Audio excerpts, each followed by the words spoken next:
qui peut faire peur, mais on en est quand même encore loin avec ça, hein. Il faut être... Mais on est encore loin de ça. On s'en va directement vers là comme un train qui fonce à 200 km/h vers la dictature numérique. Présentement, il n'y a aucune discussion sur ce chantier politique, sur ce chantier gouvernemental. Les gens sont terrorisés par le COVID, mais on se dirige vers là.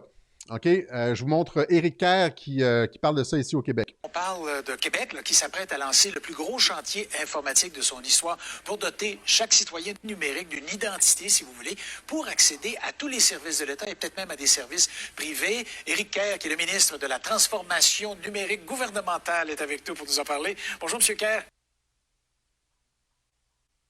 Bonjour, M. Masson. Ça a l'air gros. Juste le titre de votre ministère, ça impressionne. Concrètement, cette initiative-là, donnez-nous quelques exemples concrets de ce que ça peut représenter. Bien, écoutez, comme on le sait, le gouvernement du Québec veut faire un virage numérique, donc offrir l'ensemble de ses services de façon numérique.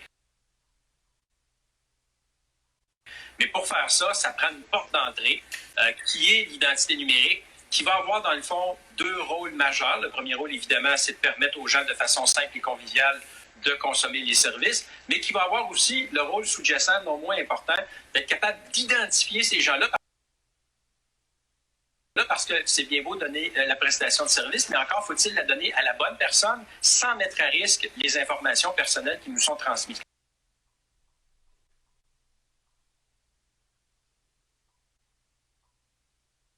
Donc, oui, c'est un chantier qui est extrêmement névralgique. Sans cette identité numérique-là, il n'y a pas de transformation numérique. Et donc, pour nous, c'est effectivement la pierre angulaire de la transformation numérique. C'est vraiment pour sécuriser les communications entre les citoyens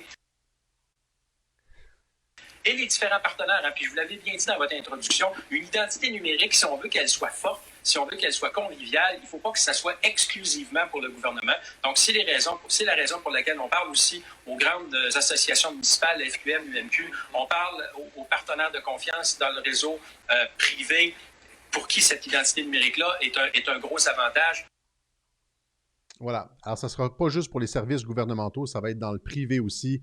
Quand vous allez, je veux dire, pour faire des achats, même, c'est le début de la, en tout cas,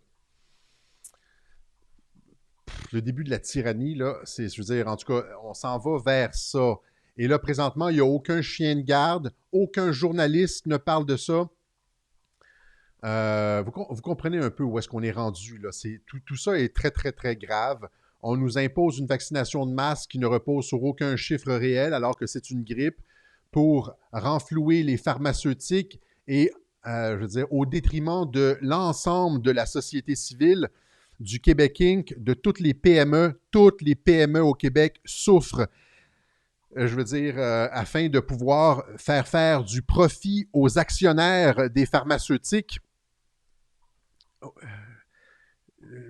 Est-ce qu'on prend la mesure de ce qui est en train de se passer là, présentement? Et, je veux dire, en plus de faire ça, détruire la société civile pour faire du profit aux actionnaires des pharmaceutiques, on est en train de faire basculer la société dans le contrôle social total. Voilà, sans aucune discussion démocratique. OK? Voilà, alors les gens me demandent souvent pourquoi les gens, si c'est une grippe, pourquoi le gouvernement agit de la sorte? Vous avez eu deux réponses dans ce web journal. Vous avez eu premièrement cette idée de renflouer les pharmaceutiques parce que c'est clairement ça. On n'a pas besoin de ce vaccin-là. Les seuls qui ont besoin de ce vaccin-là, c'est les actionnaires des pharmaceutiques. Puis le deuxième point, c'est, je veux dire, toutes les mesures, tu sais, les bracelets, la distance, le contrôle social qui est en train de se mettre en place. Là, c'est pas juste au Québec, c'est partout en Occident, sauf peut-être aux États-Unis. Voilà. Alors,